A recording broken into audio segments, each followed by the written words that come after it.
돈은 신기합니다. 어떤 사람에게는 늘 모자라고 어떤 사람에게는 늘 조금씩 남습니다. 똑같이 벌어도 말이죠. 부처님께서는 2500년 전에 이미 이 비밀을 아셨습니다. 과거의 업이 현재를 만들고 현재의 업이 미래를 만든다. 말년에 돈이 남는 사람들, 그들이 특별한 재능이 있어서일까요? 운이 좋아서일까요? 아닙니다. 단지 매일의 작은 선택이 달랐을 뿐입니다. 부처님의 지혜와 함께 우리의 일상 속에 숨어 있는 그 작은 차이들을 찾아가 보겠습니다. 젊을 때 비슷하게 일했던 사람들, 비슷한 월급을 받았던 동료들이 말년에는 왜 이렇게 다른 모습으로 살아가고 있을까요? 어떤 분은 여유롭게 노후를 보내고 어떤 분은 여전히 생계를 걱정하며 힘들게 살아갑니다. 똑같이 일했는데, 똑같이 벌었는데 결과는 왜 이렇게 다를까요? 부처님께서는 이렇게 말씀하셨습니다. 과거의 업이 현재를 만들고 현재의 업이 미래를 만든다. 여기서 업이란 단순히 행동만을 의미하지 않습니다. 매 순간의 선택, 작은 습관, 그리고 마음가짐까지 모두 포함됩니다. 한 마을에 두 명의 농부가 살았습니다. 둘 다 같은 크기의 논을 가지고 있었고 봄마다 같은 양의 씨앗을 뿌렸습니다. 하지만 가을이 되면 수확량은 늘 달랐습니다. 한 농부는 매일 논을 돌보며 잡초를 뽑고 물기를 정비했습니다. 다른 농부는 씨앗을 뿌렸으니 알아서 자라겠지 하며 가끔씩만 논을 찾았습니다. 결과는 명확했습니다. 말년의 삶도 이와 같습니다. 얼마나 벌었느냐가 아니라 그 돈을 어떻게 대했느냐가 마지막을 결정합니다. 부처님은 결과만 보시지 않았습니다. 그 사람의 하루하루를, 작은 선택들을, 마음의 방향을 보셨습니다. 같은 삶처럼 보여도 매일의 선택이 다르면 마지막은 달라질 수밖에 없습니다. 오늘 우리가 어떤 마음으로 돈을 대하는지 그것이 우리의 말년을 만들어갑니다. 똑같이 돈을 모으는데 왜 어떤 사람은 말년에 그 돈이 남아있고 어떤 사람은 손가락 사이로 빠져나가듯 사라져버릴까요? 부처님께서는 모든 것은 마음에서 시작된다고 하셨습니다. 돈도 마찬가지입니다. 같은 돈이라도 어떤 마음으로 모았느냐에 따라 그 성질이 완전히 달라집니다. 돈이 남지 않는 사람은 불안으로 돈을 모읍니다. 나중에 큰일 나면 어쩌지, 남들보다 뒤처지면 어쩌지 이런 두려움이 저축의 동기입니다. 그래서 돈을 모으면서도 늘 불안합니다. 통장 잔고가 늘어나도 마음은 편해지지 않습니다. 반면 돈이 남는 사람은 마음을 기준으로 쌓아왔습니다. 내가 편안하게 살려면 이 정도가 필요해. 이것이 있으면 충분해라는 명확한 기준이 있습니다. 불안이 아니라 지혜로 저축합니다. 경전에 이런 이야기가 있습니다. 부처님 시대에 두 명의 상인이 있었습니다. 한 상인은 더 많이 가져야 안전하다며 끝없이 재물을 축적했습니다. 창고가 가득 차도 금은 보화가 넘쳐도 그는 늘 아직 부족하다고 말했습니다. 다른 상인은 가족을 먹여 살릴 만큼, 어려운 이웃을 도울 만큼이면 충분하다며 적당히 모으고 나머지는 나누었습니다. 그의 창고는 가득 차지 않았지만 그의 마음은 늘 가득 차 있었습니다. 세월이 흘러 첫 번째 상인은 재물을 지키느라 의심과 두려움 속에서 늙어갔습니다. 두 번째 상인은 적게 가졌지만 감사와 여유 속에서 평온한 말년을 보냈습니다. 돈을 쌓는 것과 마음을 쌓는 것, 이 둘의 차이가 말년의 풍요를 결정합니다. 여러분은 지금 무엇을 쌓고 계신가요? 말년을 무너뜨리는 것은 대부분 큰 실패가 아닙니다. 사업 실패, 큰 사고 이런 것들은 오히려 드뭅니다. 진짜 위험한 건 의식 없이 반복되는 지출입니다. 부처님께서는 작은 물방울이 모여 큰 항아리를 채운다고 하셨습니다. 반대로 작은 구멍으로 새는 물방울도 결국 항아리를 비웁니다. 중요한 건 금액이 아닙니다. 그 돈을 쓸 때 내가 의식하고 있었느냐 아니냐입니다. 필요해서 쓴 10만 원과 습관적으로 쓴 10만 원은 다릅니다.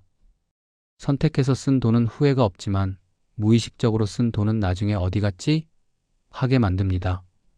한 수행승이 부처님께 여쭈었습니다. 세존이시여, 저는 큰 낭비를 하지 않는데도 늘 가난합니다. 왜 그럴까요? 부처님께서는 그의 하루를 관찰하셨습니다. 탁발할 때 이 정도면 되겠지 하는 안일함, 공양할 때 남았으니 더 먹어야지 하는 욕심, 수행 도구를 나중에 정리하지 뭐하며 방치하는 게으름. 큰 잘못은 없었습니다. 하지만 하루 종일 의식 없는 선택이 반복되고 있었습니다.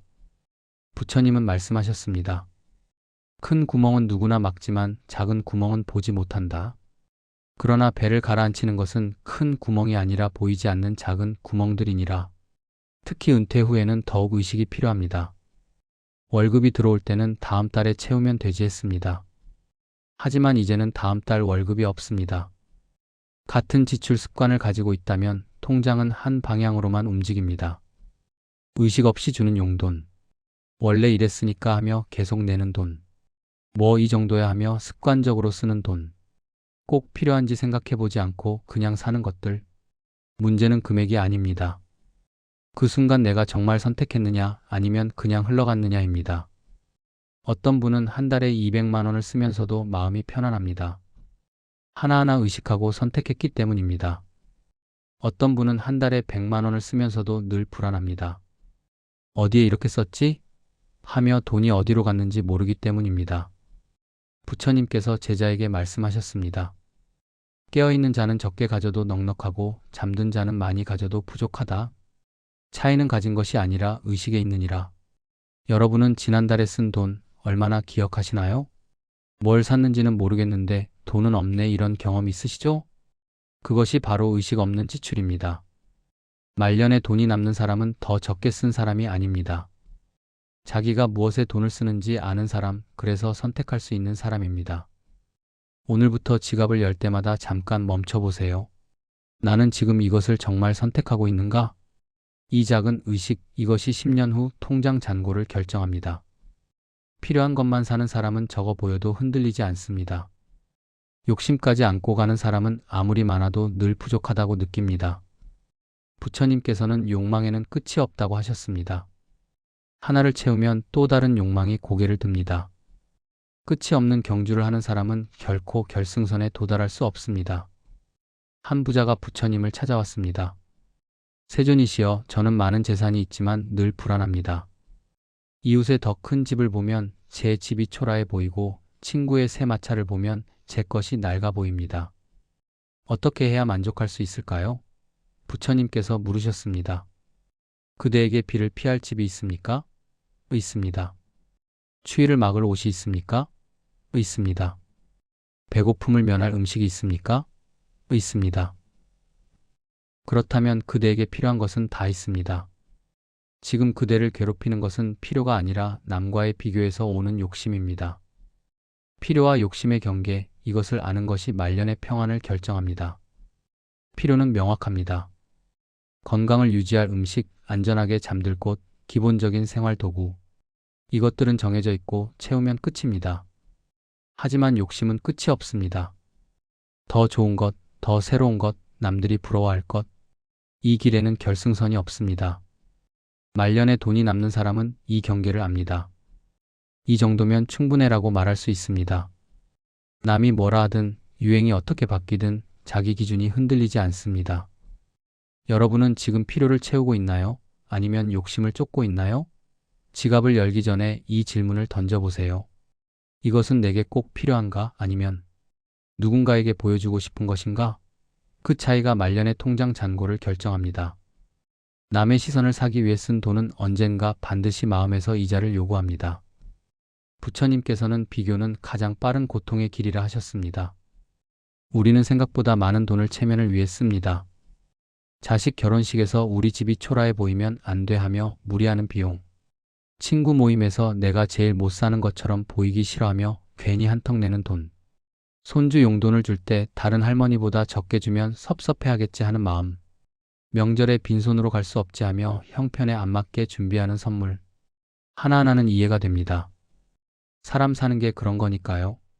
하지만 부처님께서는 물으십니다. 그것이 정말 상대를 위한 것인가? 아니면 너 자신의 불안을 가리기 위한 것인가? 경전에 이런 이야기가 있습니다. 한 제가자가 늘 큰 보시를 했습니다.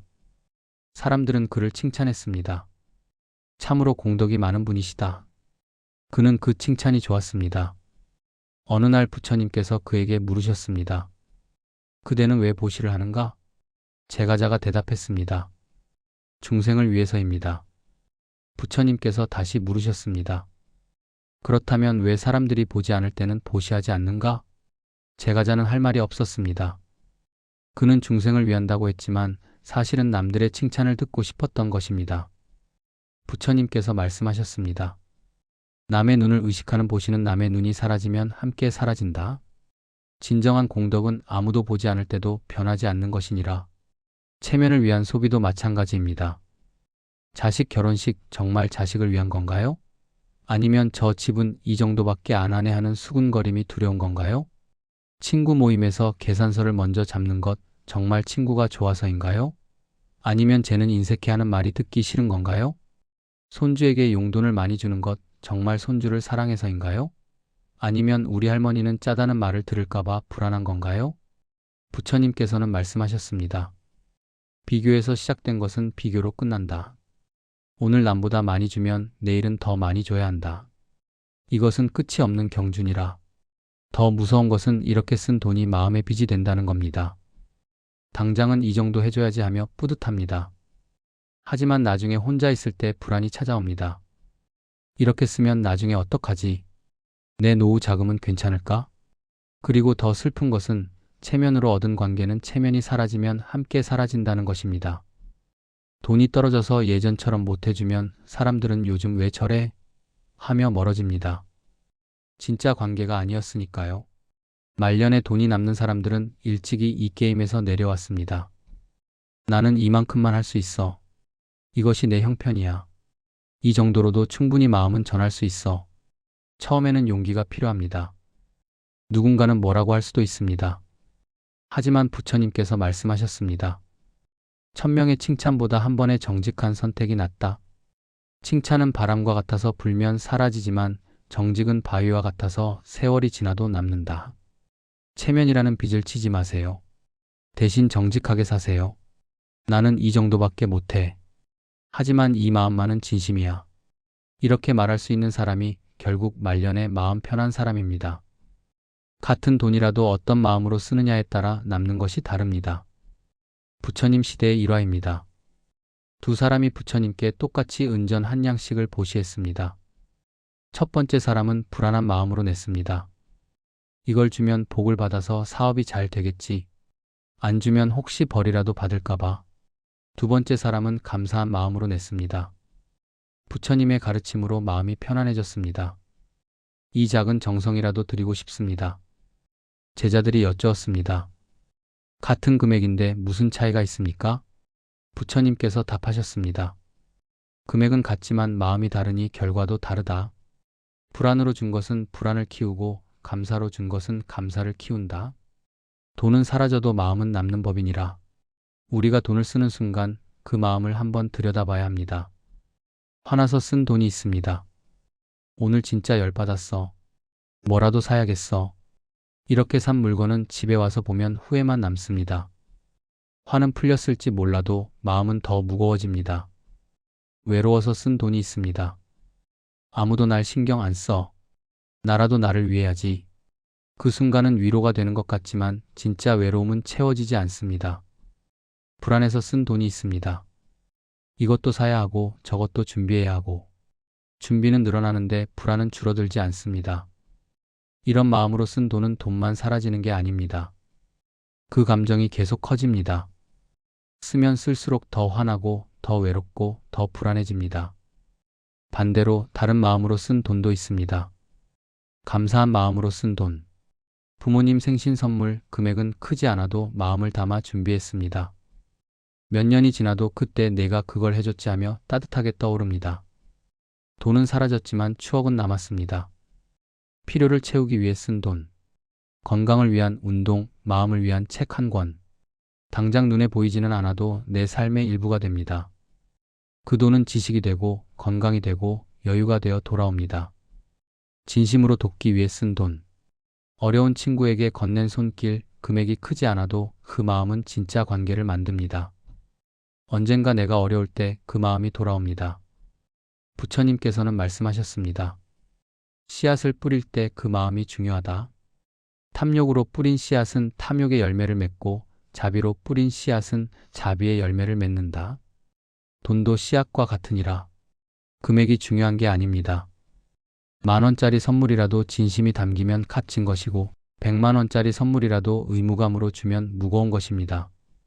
말년에 돌아보면 남는 것은 통장 숫자가 아닙니다. 그때 그 돈으로 이런 좋은 시간을 보냈지. 그때 그 사람을 도와서 지금도 연락하고 지내지. 그때 그걸 배워서 지금도 쓰고 있지. 이런 기억들입니다. 부처님께서 말씀하셨습니다. 남는 것은 금액이 아니라 기억이다. 선한 마음으로 쓴 돈은 복이 되어 돌아오고 번뇌로 쓴 돈은 후회가 되어 쫓아온다. 오늘 지갑을 열기 전에 자문해 보세요. 나는 지금 어떤 마음으로 이 돈을 쓰는가? 그 마음이 당신 곁에 남아있을 것입니다.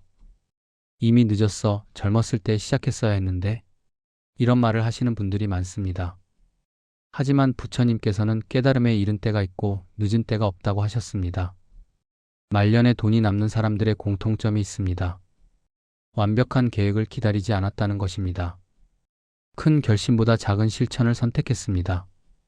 경전에 이런 이야기가 있습니다. 80세의 노인이 부처님께 출가를 청했습니다. 제자들이 수군거렸습니다. 저 나이에 무슨 수행을? 하지만 부처님께서는 받아주셨습니다. 지금 시작하는 것이 평생 시작하지 않는 것보다 낫다. 한 걸음 걷는 자가 멈춰 선 자보다 목적지에 가깝다. 그 노인은 깨달음을 얻었습니다. 젊은 제자들보다 늦게 시작했지만 매일 한 걸음씩 걸었기 때문입니다. 돈도 마찬가지입니다. 50대라도 60대라도 늦지 않았습니다. 중요한 것은 지금 이 순간부터 무엇을 바꾸느냐입니다. 나는 젊었을 때 저축을 안 해서 그 후에는 과거를 바꾸지 못합니다. 하지만 오늘부터 월 10만 원씩 저축하면 10년 후엔 1200만 원이 됩니다. 시작하지 않으면 영원입니다. 이미 빚이 많아서. 그렇다면 오늘부터 추가 빚을 만들지 않는 것부터 시작하세요. 작은 지출 하나를 줄이면 그것이 시작입니다. 내 월급으로는 불가능해. 금액의 문제가 아닙니다. 1000원이라도 의식적으로 아끼는 습관, 그것이 시작입니다. 부처님께서 제자에게 말씀하셨습니다. 긴 여행도 첫 걸음에서 시작된다. 첫 걸음을 떼지 않고 목적지를 걱정하는 자는 평생 그 자리에 서 있을 뿐이다. 오늘 무엇을 하시겠습니까? 완벽한 재무 계획을 세우시겠습니까? 아니면 작은 한 가지를 바꾸시겠습니까? 커피 한 잔을 줄이기, 충동 구매 전 하루 기다리기, 고정 지출 하나 정리하기. 이런 작은 선택이 쌓여서 말년의 여유를 만듭니다. 늦은 준비는 없습니다. 시작하지 않는 것만이 진짜 늦는 것입니다. 오늘이 바로 그 시작의 날이 될 수 있습니다. 불안하지 않은 삶은 돈이 많아서 만들어지는 게 아닙니다. 이 정도면 충분하다는 기준이 있어서 만들어집니다. 부처님께서는 촉함을 아는 자가 진정한 부자라고 하셨습니다. 얼마를 가졌느냐가 아니라 자신에게 필요한 것을 알고 그것으로 만족할 수 있느냐가 부의 기준입니다. 어떤 수행자가 부처님께 여쭈었습니다. 세존이시여, 저는 최소한으로 살려고 합니다. 하지만 그 최소한이 무엇인지 모르겠습니다. 부처님께서 답하셨습니다.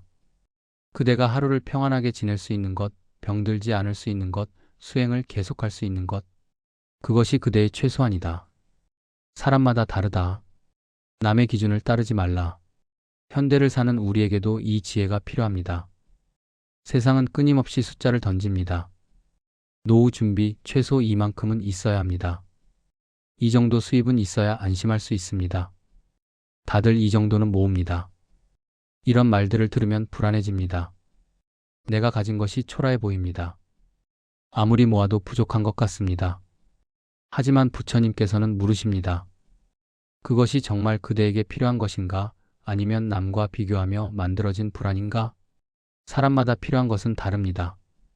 어떤 분은 도시에서 사는 것이 편합니다.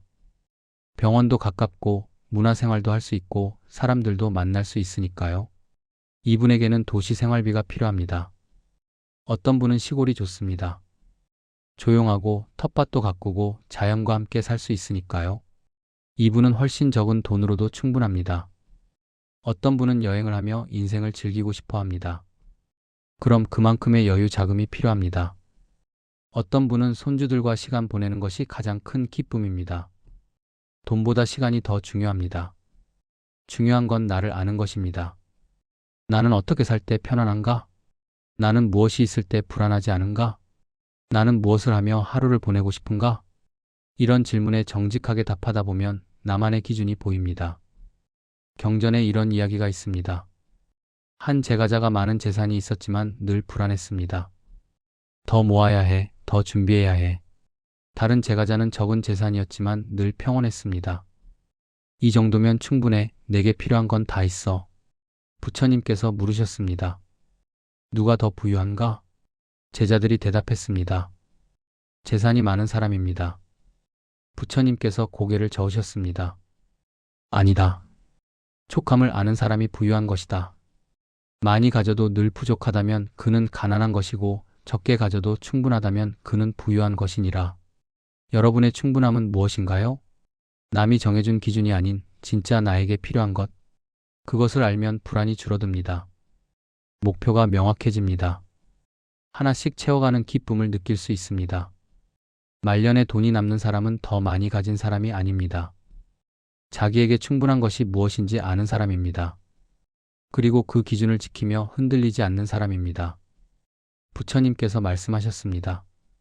촉함을 아는 자는 땅에 누워도 편안하고 촉함을 모르는 자는 천상에 있어도 불안하다. 오늘 나만의 기준을 세워보세요. 이 정도면 나는 충분하다. 이 한 문장이 말년의 평안을 만듭니다. 말년에 돈이 남는 사람은 운이 좋았던 게 아닙니다. 같은 선택을 오래 반복했을 뿐입니다. 부처님께서는 이것을 업이라 불렀습니다. 업은 단순히 행동이 아닙니다. 반복되는 패턴, 습관, 그리고 그것이 만드는 결과까지 포함합니다. 한 번의 선택은 작지만 그것이 1000번, 10,000번 반복되면 운명이 됩니다. 부처님 시대 한 청년이 매일 작은 선행을 했습니다. 길에서 만난 노인에게 물 한 잔, 굶주린 개에게 밥 한 그릇. 하루에 큰 돈이 드는 일이 아니었습니다. 어떤 사람이 비웃었습니다. 그런 작은 일로 뭐가 달라지겠어? 청년은 대답했습니다. 매일 한 방울씩 떨어지는 물이 바위를 뚫듯이 작은 선도 쌓이면 큰 복이 됩니다. 세월이 흘러 청년은 많은 이들의 도움으로 어려움을 헤쳐나갈 수 있었습니다. 그가 도왔던 사람들이, 그의 선행을 본 사람들이 그를 도왔습니다. 돈을 대하는 습관도 마찬가지입니다. 매일 커피값 5,000원을 아끼는 사람, 30년 후엔 5천만 원 이상을 모읍니다. 매일 내일부터 하는 사람, 30년 후에도 내일부터라고 말합니다. 매일 카드값을 확인하는 습관, 이것이 30년 쌓이면 지출 패턴을 완벽히 아는 사람이 됩니다. 매일 대충 이 정도겠지 하는 사람, 30년 후에도 자기가 얼마를 쓰는지 모릅니다. 부처님께서는 제자들에게 말씀하셨습니다. 큰 나무는 하루아침에 자라지 않는다. 매일 조금씩 자란다. 그대들의 수행도 삶도 마찬가지다. 한순간의 깨달음을 바라지 말고 매일의 작은 실천을 쌓아라. 습관의 무서운 점은 복리처럼 쌓인다는 것입니다. 좋은 습관은 점점 더 강해집니다. 처음엔 힘들지만 시간이 갈수록 자연스러워집니다. 나쁜 습관도 마찬가지입니다. 처음엔 작지만 시간이 갈수록 고치기 어려워집니다. 말년에 돈이 남는 사람들을 보세요. 특별한 재주가 있어서가 아닙니다. 30년 전부터 같은 습관을 반복했을 뿐입니다. 월급 받으면 먼저 저축하기, 큰 물건 사기 전에 하루 기다리기, 한 달에 한 번 지출 정리하기, 연말에 내년 계획 세우기. 이런 평범한 습관들 30년 반복하면 평범하지 않은 결과를 만듭니다. 여러분은 어떤 습관을 30년 반복하고 계신가요? 그 습관이 여러분의 말년을 만들고 있습니다. 말년에 진짜 남는 것은 통장 숫자가 아닙니다. 내가 나를 얼마나 괴롭히지 않고 살았는가입니다. 부처님께서 말년에 이르셨을 때 제자들이 여쭈었습니다. 세존이시여, 일생을 돌아보시니 어떠십니까? 부처님께서 미소 지으시며 답하셨습니다. 나는 탐욕 없이 살았고 분노 없이 살았고 어리석음 없이 살았다. 그것으로 충분하다. 재물을 많이 모았다거나 큰 업적을 이뤘다는 말씀이 아니었습니다. 마음의 평화 속에서 살았다는 것, 그것이 부처님이 남기신 것이었습니다. 우리의 말년도 결국 이것이 아닐까요? 10억이 있어도 매일 불안에 떨며 산다면 가난한 삶입니다. 3억밖에 없어도 이것으로 충분해라고 느끼며 산다면 부유한 삶입니다. 한 노인이 임종 전에 자식들을 불러 말했습니다. 내가 너희에게 큰 재산은 남기지 못했다. 하지만 빚 없이 살았고 남에게 손 벌리지 않고 살았고 너희를 키우느라 나를 학대하지 않았다. 이것이 내가 남기는 재산이다. 자식들은 눈물을 흘렸습니다. 그 어떤 유산보다 값진 것을 받았다는 것을 알았기 때문입니다. 적게 가져도 마음이 편안하면 이미 넉넉한 삶입니다. 매일 아침 불안 없이 눈 뜰 수 있다면, 하루를 걱정 없이 보낼 수 있다면, 밤에 후회 없이 잠들 수 있다면, 그것이 진짜 부입니다. 부처님께서는 제자에게 말씀하셨습니다. 세상 사람들은 많이 가지려 하지만 지혜로운 자는 적게 필요로 하는 법을 배운다. 많이 가진 자는 늘 잃을까 두려워하고 적게 필요로 하는 자는 이미 가진 것에 감사한다. 말년에 돈이 남는 사람의 비밀은 여기 있습니다. 더 많이 모으는 게 아니라 더 적게 필요로 하는 것, 더 크게 벌려는 게 아니라 더 편안하게 쓰는 것, 더 높이 올라가는 게 아니라 더 단단히 서 있는 것. 여러분의 말년에 남기고 싶은 것은 무엇인가요? 큰 통장 잔고, 아니면 편안한 마음, 자식에게 물려줄 재산, 아니면 빚 없이 살아온 삶의 본보기. 선택은 지금 이 순간에 이루어집니다. 오늘 하루를 어떻게 사느냐가 말년을 결정합니다. 오늘 돈을 어떻게 대하느냐가 훗날 당신의 모습을 만듭니다. 부처님의 가르침은 명확합니다. 탐욕 내려놓고 비교 멈추고 족함을 알아라. 그것이 진정한 부로 가는 길이다.